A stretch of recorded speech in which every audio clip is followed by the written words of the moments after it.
दीपक, प्रशांत किशोर दरअसल एक ऐसी पार्टी के तौर पर बिहार का बैटल लड़ रहे हैं जिनको ना तो एनडीए अपने पास फटकाना चाहता है और ना महागठबंधन।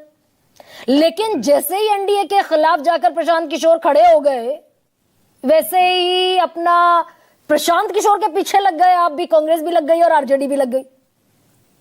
देखिए, प्रशांत किशोर का जो कैरेक्टर है ना, उसको आप वर्तमान में देखिए। इतिहास क्या रहा है प्रशांत किशोर का, उसको अगर भूल भी जाते हैं तो वर्तमान में देखिए। वर्तमान में अगर वो आरोप लगा रहे हैं, लेकिन आरोप लगा रहे हैं, कहां से आरोप उनके पास आ रहे हैं? 2012, 13, 14, 15 वो किसके लिए काम किए थे जरा बताएंगे? आप देश को बताएंगे? आज इस देश के जो सत्ता में बैठे हुए हैं, दिल्ली में बैठे हुए लोग हैं, उनके साथ मिलकर काम किए थे। भाजपा प्रवक्ता ने कहा था ना कि प्रशांत किशोर जी ने क्या क्या किया, उनके ऊपर क्या आरोप है? स्ट्रेटेजिस्ट रहे हैं। तो रणनीतिकार अगर वो रहे हैं और झूठे प्रोपोगेंडा रचे हैं, तो ये साबित हो जाता है कि उन्होंने भाजपा के लिए 2013, 14, 15 से झूठे प्रोपोगेंडा रचने का काम किया है, अगर भाजपा की बात माने तो। और बात यह है कि फर्जी डिग्री, तो गरिमा जी, ये बड़ी हास्यास्पद बात हो जाती है कि जिस व्यक्ति को अपनी फर्जी डिग्री ना दिखाने के लिए सुप्रीम कोर्ट में जाना पड़ता है, जिस पार्टी के सर्वोच्च नेता को, और सुप्रीम कोर्ट से परमिशन लेके आते हैं कि हम डिग्री नहीं दिखाएंगे, सुप्रीम कोर्ट कहता है कि डिग्री मत दिखाइए। ठीक है, सुप्रीम कोर्ट का निर्णय है, लेकिन देश में कोई भी पढ़ा लिखा व्यक्ति होगा जिसके पास डिग्री होगी, वो कभी सुप्रीम कोर्ट तो जाएगा ही नहीं कि मुझे अपनी डिग्री नहीं दिखानी है। मतलब तो यहाँ पर आप प्रशांत किशोर की पिच पर ही खेल रहे हैं ना कांग्रेस पार्टी। हालांकि मैंने आज पूरा ट्विटर हैंडल कंगाल मारा सोशल मीडिया पर, एक्स पर कांग्रेस के बड़े नेता का किसी का कोई बयान नहीं है, यानी भ्रष्टाचार मुद्दा नहीं है कांग्रेस के लिए।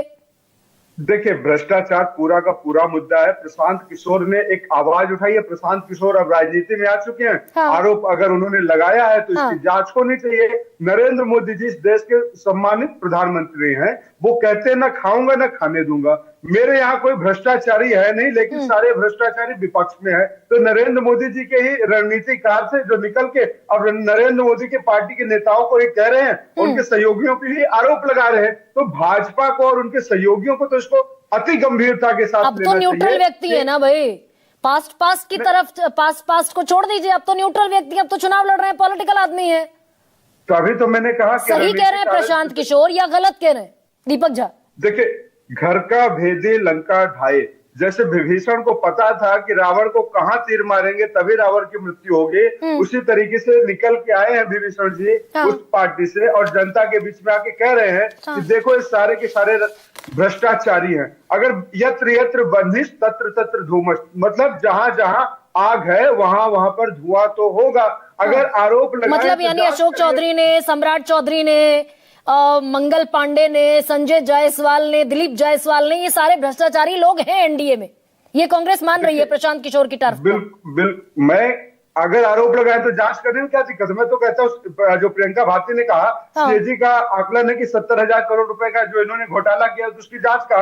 दूसरी बात, इनके एक मंत्री हैं बिहार सरकार में, नंद किशोर जी। नंद किशोर जी कहते हैं कि 65,000 करोड़ रुपए का राजमार्ग जो नरेंद्र मोदी जी 1,25,000 करोड़ रुपए का पैकेज दिए थे, उसमें 65,000 करोड़ सिर्फ रास्ता बनाने के लिए, सड़क बनाने के लिए दिया गया था। लेकिन एक भी सड़क का प्रोजेक्ट नहीं शुरू हुआ।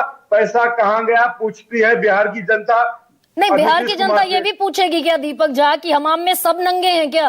मैं इस शब्द का इस्तेमाल कर रही हूं, हमाम में क्या सारे ही पॉलिटिकल लोग बगैर कपड़ों के खड़े हैं? 19 विधायक हैं कांग्रेस के, 19 में से 16 पर आपराधिक मुकदमे हैं, वो भी भ्रष्टाचारी है ना।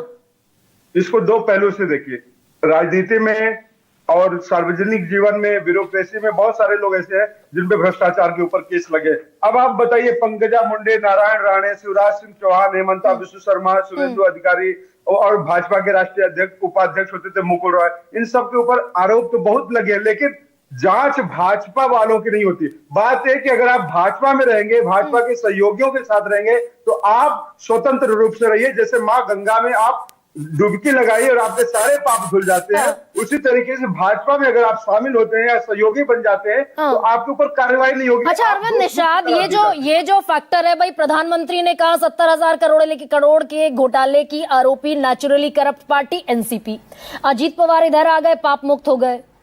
प्रधानमंत्री ने बीजेपी ने शुभेंदु अधिकारी पर स्टिंग ऑपरेशन का आरोप लगाया, इधर आ गए, मुक्त हो गए। हेमंता बिस्वा पर लगाया, इधर आ गए, मुक्त हो गए। भ्रष्टाचार का खेल दरअसल इतना ही अनोखा है क्या?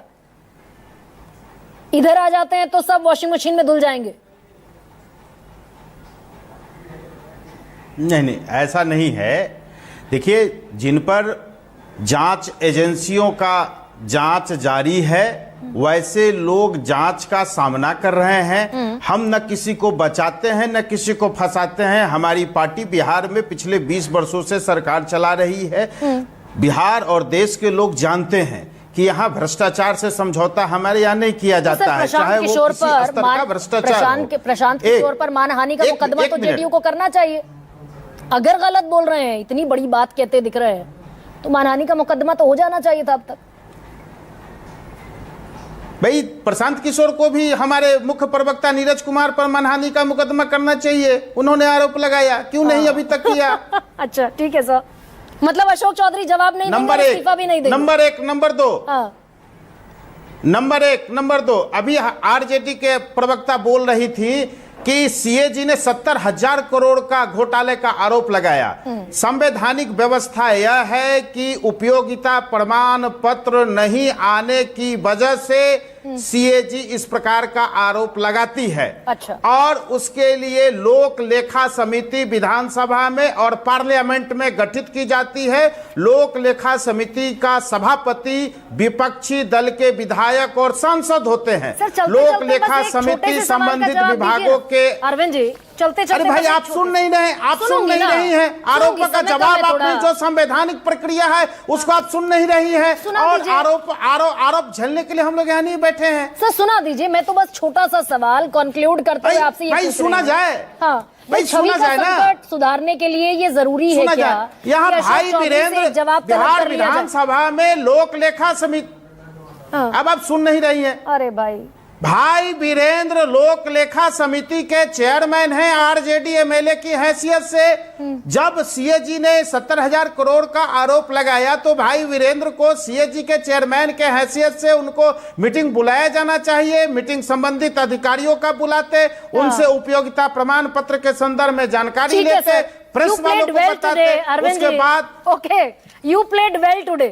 दरअसल ये टोपी ट्रांसफर का खेल है कि आरोपों को पॉलिटिकल कहकर खारिज कर दिया जाए, लेकिन असल में दरअसल सूरत ये होनी चाहिए कि जिस पर भी आरोप लगे हैं, आज नीरज कुमार ने, जेडीयू प्रवक्ता ने बड़ी महत्वपूर्ण बात कही कि किसी माई के लाल में ये कलेजा नहीं है कि नीतीश कुमार की पार्टी पर आरोप लगा सके। जवाब देना पड़ेगा। ये जेडीयू ने अपने ही मंत्री के खिलाफ मोर्चा खोला है। अब दरअसल तस्वीर साफ होने में वक्त लगेगा। अशोक चौधरी बिंदुवार जवाब देंगे या पार्टी उनसे इस्तीफा मांगेगी?